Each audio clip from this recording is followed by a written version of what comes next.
estamos iniciando mais um Diálogo Espírita da ADE Paraná, Associação de Divulgadores do Espiritismo do Paraná. Temos a honra de receber hoje em nosso programa Luiz Henrique da Silva, presidente da Federação Espírita do Paraná. O Luiz Henrique é natural de Itajaí, Santa Catarina, tem 56 anos, casado, 2 filhos e é trabalhador do Centro Espírita Luz da Caridade. Atua no movimento espírita desde 1983 e, portanto, nós queremos dar as nossas boas-vindas. Tudo certinho com você, meu caro? Tudo, muito obrigado pelo convite e para nós é um prazer imenso estarmos aqui para conversar com você, com a sua equipe e com todos os demais telespectadores. Muito bem. O senhor está à frente presidindo a Federação Espírita do Paraná há cerca de 1 ano e meio, mas já vem colaborando com a FEP há cerca de 2 décadas, né?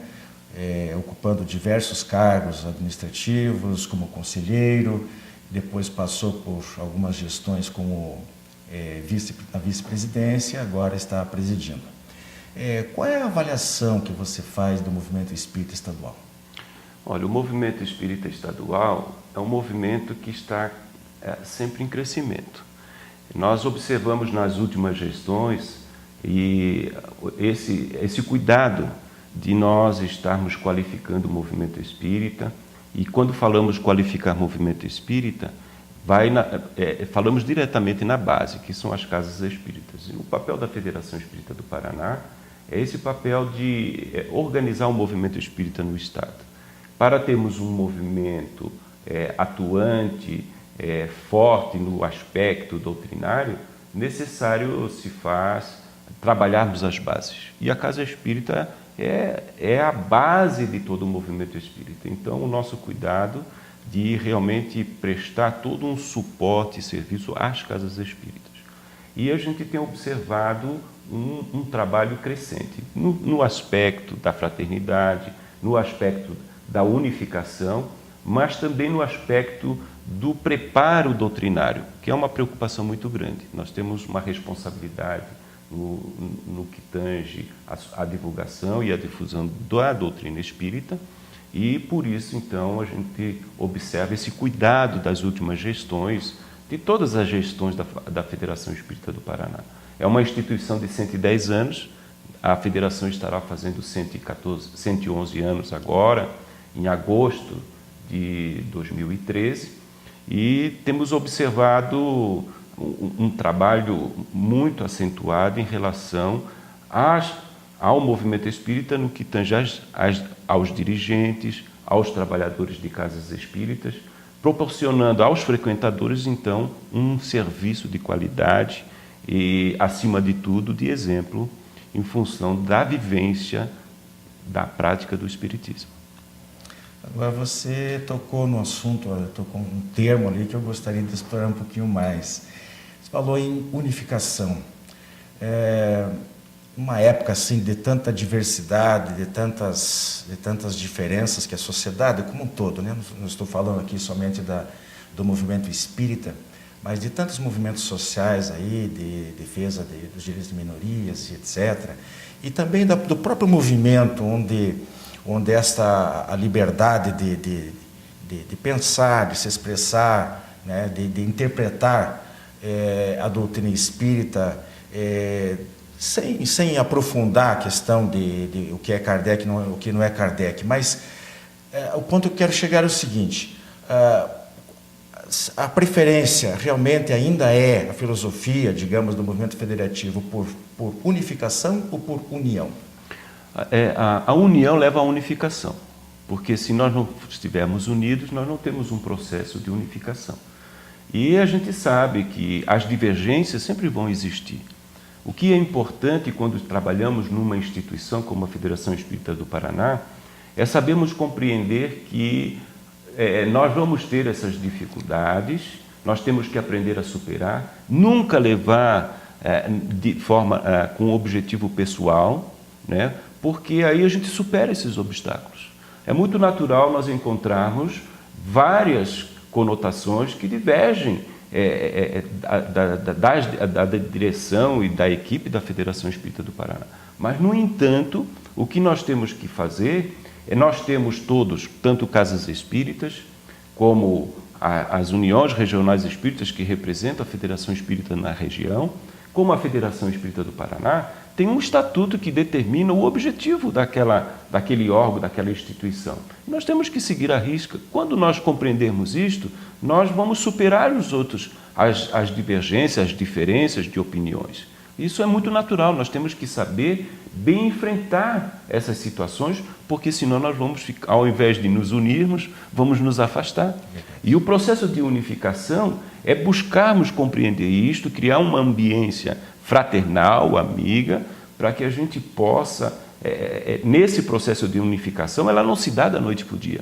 É um processo lento, mas constante, porque quanto mais a gente buscar isto, nós vamos realmente mostrando na prática aos trabalhadores, aos frequentadores de casa espírita, à sociedade como um todo, a importância de um trabalho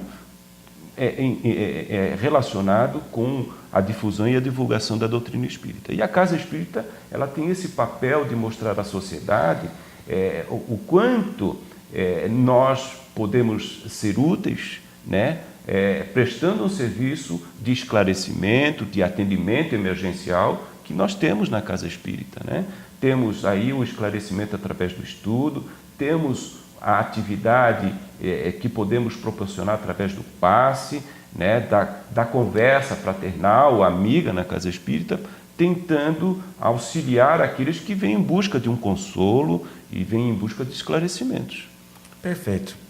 Agora, queria saber o seguinte, qual é o segredo do sucesso do programa Momento Espírita, que é veiculado aí por mais de 200 emissoras de rádio, tem os CDs, os livros. Me fala um pouquinho sobre isso. Olha, o Momento Espírita vai fazer este ano 21 anos.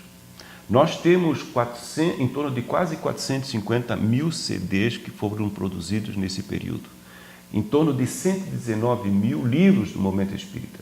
São 24 CD Momento Espírita, que foram produzidos em função do programa Momento Espírita. Foram 11 livros Momento Espíritas, 2 Momento Espíritas, CD Momento Espíritas para a criança, 6 CDs de trilhas sonoras. E esse Momento Espírita ele está hoje sendo veiculado em 118 cidades no Brasil, em 18 estados, e nós possuímos uma equipe de companheiros, em torno de 10 companheiros, entre revisores, que se dedicam a esse trabalho. Para ter uma ideia, nós temos hoje em torno de quase 3.700 textos do Momento Espírita.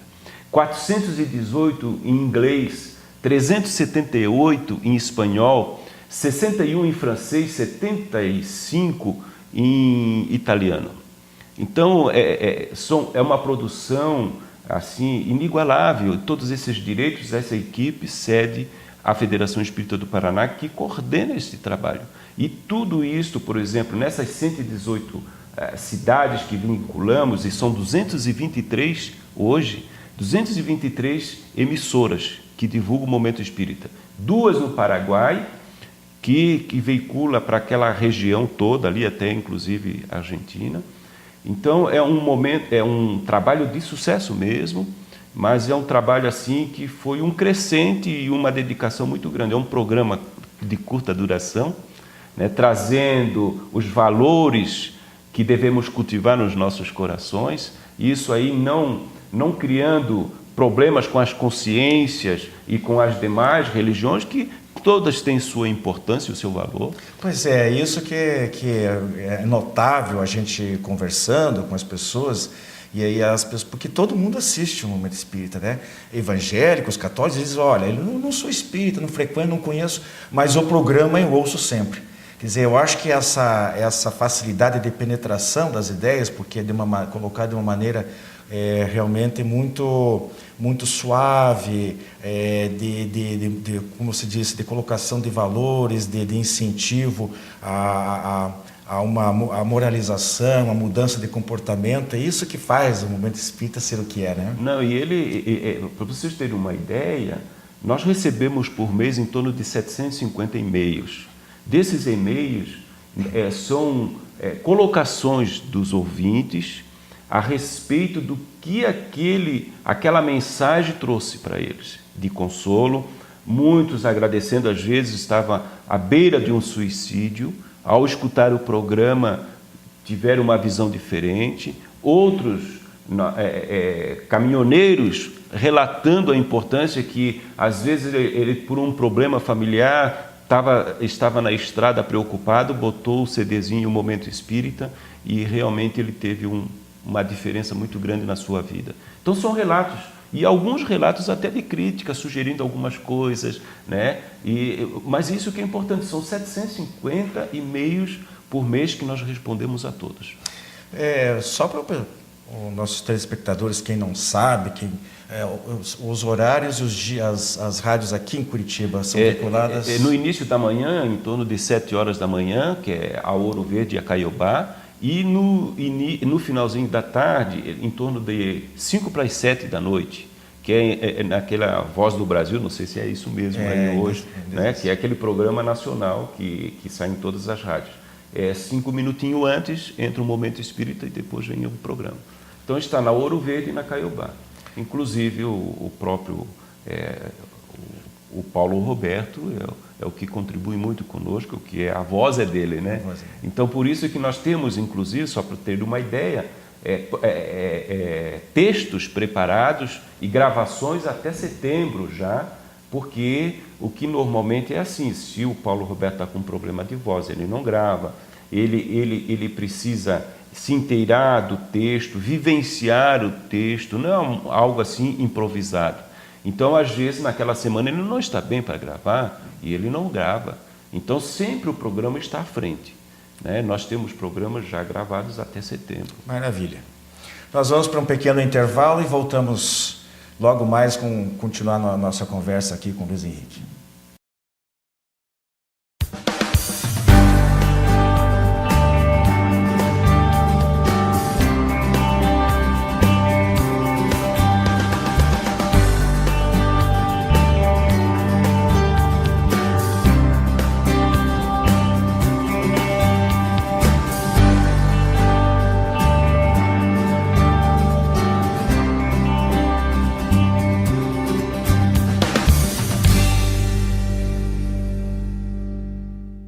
Você tem um familiar ou amigo com problemas de álcool ou drogas? Venha conhecer a comunidade psicossomática Nova Consciência em Capivari. Uma clínica com médico, psicólogo, terapeutas e especialistas no tratamento da dependência química. Atendemos pacientes do sexo masculino com período de recuperação de 4 a 6 meses para desintoxicação, terapia, conscientização e renovação de valores. Maiores informações, acesse comunidadenovaconsciência.com.br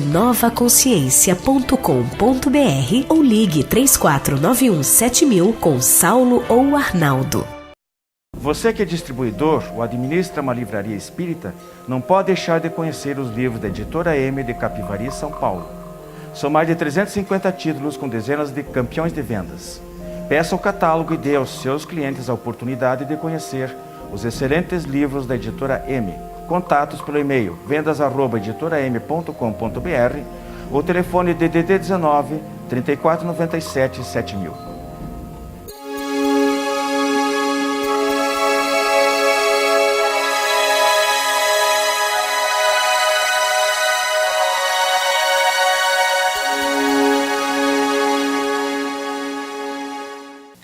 Voltamos com o nosso Entrevistas de hoje, com o nosso companheiro Luiz Henrique, presidente da Federação Espírita do Paraná.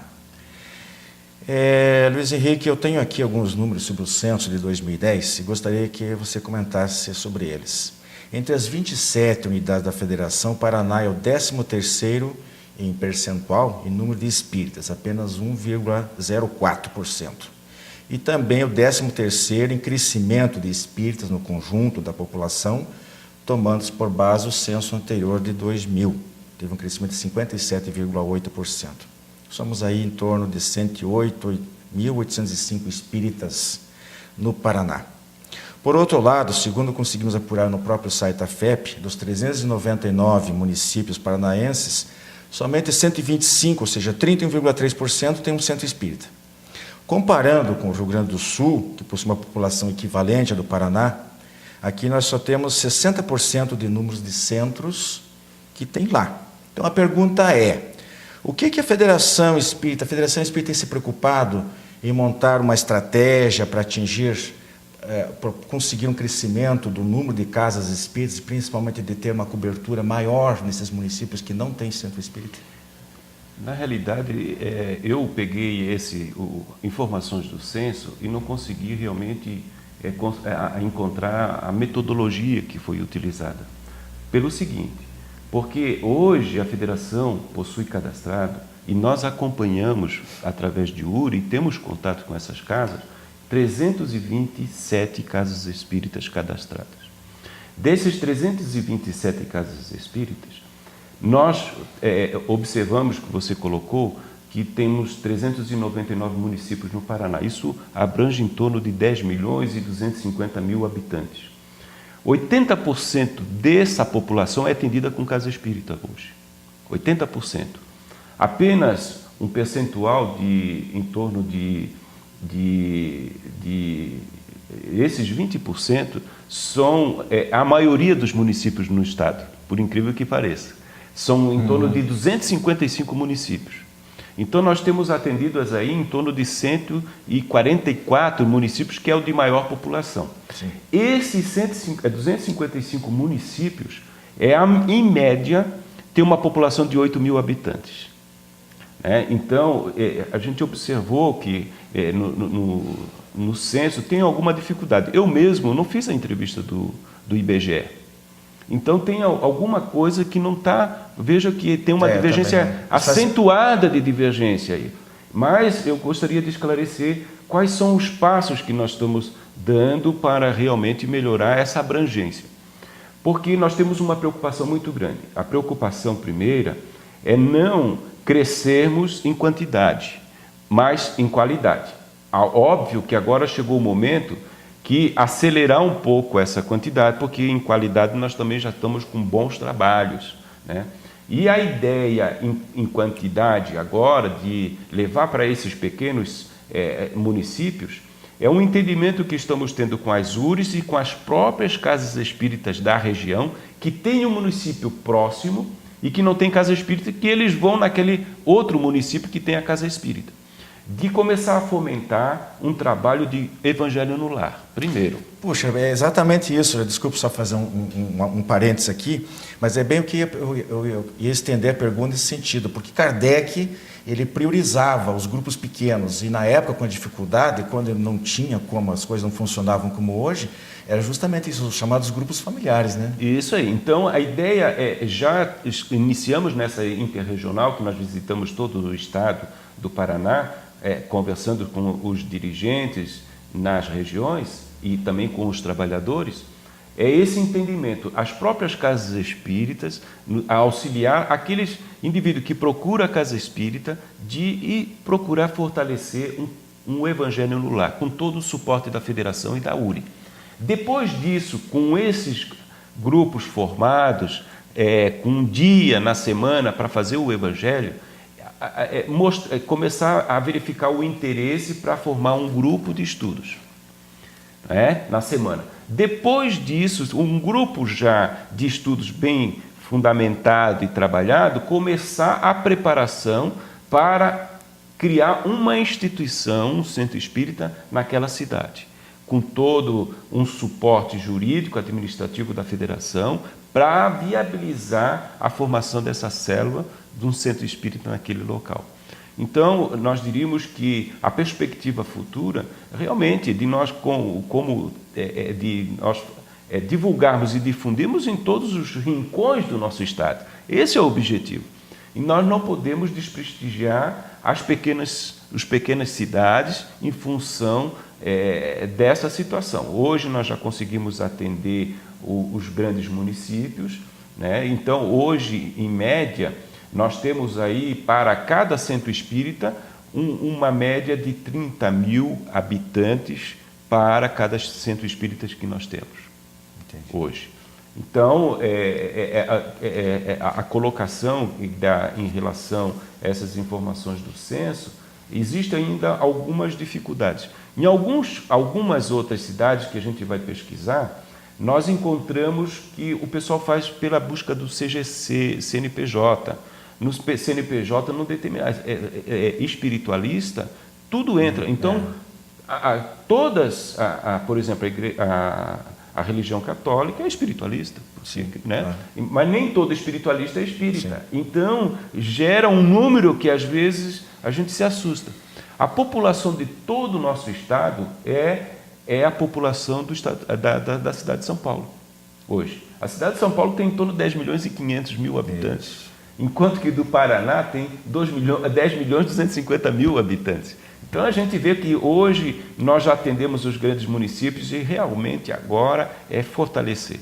E com visita, estar juntos, visitando, dando apoio às URES, às casas espíritas próximas desses municípios, visitar esses companheiros, fazer feira de livro nessas pequenas cidades, porque a gente vai vendo que aqueles que vão procurar a Feira do Livro Espírita são aqueles que estão interessados na doutrina espírita. Sim. E que, de repente, a gente tem que ter um contato para estabelecer esse núcleo inicial. Perfeito. O presidente da Federação Espírita Brasileira, César Perry de Carvalho, Perry, né? Em recente entrevista à revista eletrônica O Consolador, ele disse o seguinte, que a Federação Espírita Brasileira não faz críticas a qualquer obra literária espírita, embora haja algumas, aspas, bastante duvidosas e muito divulgadas.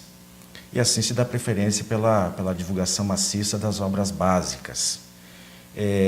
Esse também é o critério utilizado pela FEP? A FEP utiliza um critério diferente. Nós temos, até mesmo no CFN, está sendo elaborado um orientativo com alguns critérios. Porque o que nós consideramos na Federação Espírita do Paraná? Nós temos 3 grandes aspectos importantes a serem avaliados. Nós somos responsáveis pelo aquilo que nós divulgamos. Primeiro, é essa responsabilidade. E o objetivo é doutrinário, então, principalmente doutrinário. Nós sabemos que Kardec coloca que nós devemos ter acesso a tudo quanto é obra. Mas nós temos que entender também que quando nós falamos isso em relação àquele que já conhece bem a doutrina espírita, é uma coisa. Em relação ao neófito, nós somos responsáveis pelo aquilo que nós vamos passar a ele. Então, a Federação estabeleceu alguns critérios em função de algumas situações que não podemos deixar de analisar. Primeiro, é o aspecto doutrinário. Segundo, é o aspecto financeiro. E terceiro, o aspecto logístico. Seria meramente impossível todas as obras que chegam à Federação, delas, sem um critério qualquer, ela colocar à venda. Primeiro, que nós não temos nem condições financeiras para isso. Segundo, nós não temos espaços. E terceiro, nós não temos uma equipe para tratar desse assunto. Hoje, da forma como hoje nós atuamos, já é difícil, porque nós temos os recursos financeiros que são escassos para todos. E todo o resultado da nossa livraria, ele é investido no movimento espírita. Nós não usamos ele para exatamente outros assuntos.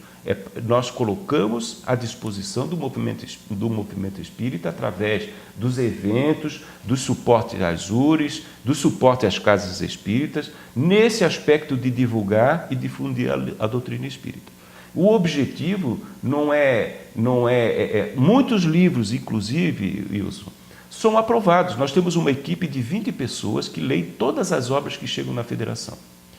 De praxe, eu, como presidente, nem olho essas obras, eu já encaminho por questões de transparência. Porque, às vezes, é um amigo, é um companheiro que passa para nós o livro e nós seguimos as regras, esses critérios. Encaminhamos para um companheiro, ele avalia, se ficou em dúvida, vai para o segundo, vai para o terceiro.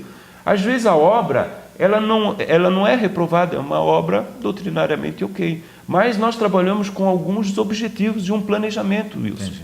Nós temos, por exemplo, no Conselho Federativo Nacional, nós aprovamos o plano de trabalho 2013-2017 para os próximos 5 anos.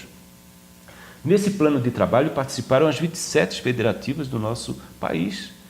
E também isso foi levado a toda uma equipe de URI e tudo do nosso movimento espírita. Então foram aprovados 8 grandes diretrizes, que a capacitação do trabalhador espírita, a expansão do número de centros espíritas, mas também a unidade doutrinária, a parte doutrinária que é determinante. Então, o que acontece? Às vezes a obra ela é aprovada, no entanto, ela fica aguardando um momento, porque nós temos algumas prioridades em relação a esse planejamento do próprio movimento espírita. E essas prioridades levam em conta o aspecto financeiro, de logística, de pessoal, que engloba. Nós recebemos uma quantidade imensa de livros, mas nós avaliamos todos, e isso é de ordem interna, o que consta em cada obra e tudo, isso não é para passar externo, não. A pessoa avalia, coloca o seu parecer, depois se avalia se vai colocar na livraria ou não. Mas com todo esse cuidado, sabe, um respeito ao livro que nos chega, porque todo livro deve ser respeitado. Exato. Né? Mas como fica impossível colocar todos à disposição do público, nós temos que saber selecionar e ter critério. Às vezes o critério pode não ser o melhor, mas para aquele momento e pelas circunstâncias que se apresentam, é o melhor para nós. Entendido. Perfeito. Bom, nosso tempo está quase chegando ao final. Eu queria ainda fazer uma última pergunta. Como o senhor veria uma proposta, por exemplo, originada da nossa entidade, a Associação de Divulgadores Espiritistas do Paraná, no sentido de se criar um fórum permanente para estreitar os laços de amizade e de cooperação entre a federativa e as entidades especializadas, chamadas entidades especializadas, representadas aqui no Estado, como dos médicos, dos magistrados, dos comunicadores espíritas?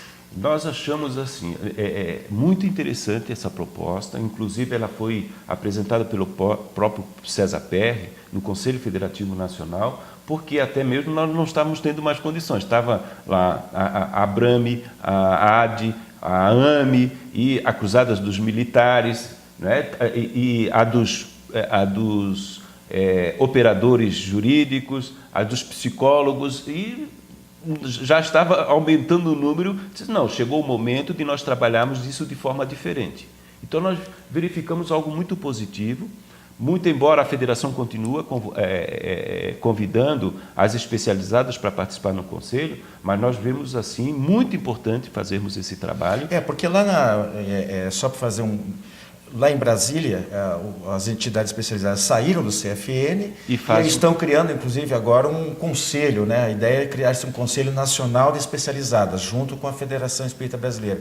A ideia que a gente propõe, falo aqui em nome da ADE Paraná, da qual eu sou dirigente, é justamente essa, de que essas entidades pudessem ter um diálogo e um intercâmbio com a federativa fora das reuniões do Conselho Federativo Estadual. Para ter um aproveitamento melhor, inclusive. Exatamente. Porque quando nós vamos para o Conselho Federativo Estadual, já tem uma pauta pré-aprovada. Então, nós estamos buscando fazer isso, claro, e vai ser muito produtivo. Trabalharmos em conjunto, nós vamos acertar muito mais e vamos produzir muito mais em benefício do nosso próprio movimento. Meu caro Luiz Henrique, nosso muitíssimo obrigado por ter nos atendido tão prontamente ao nosso convite. Nós ficamos muito agradecidos e esperamos que possamos ter outras oportunidades, porque há muita coisa para ser falada, muita coisa a ser dita. As suas palavras finais. Nós agradecemos imensamente a ADE Paraná, na pessoa do Wilson, por este convite, e agradecemos a toda a equipe e aos telespectadores que estão nos ouvindo. Até a próxima, muito obrigado.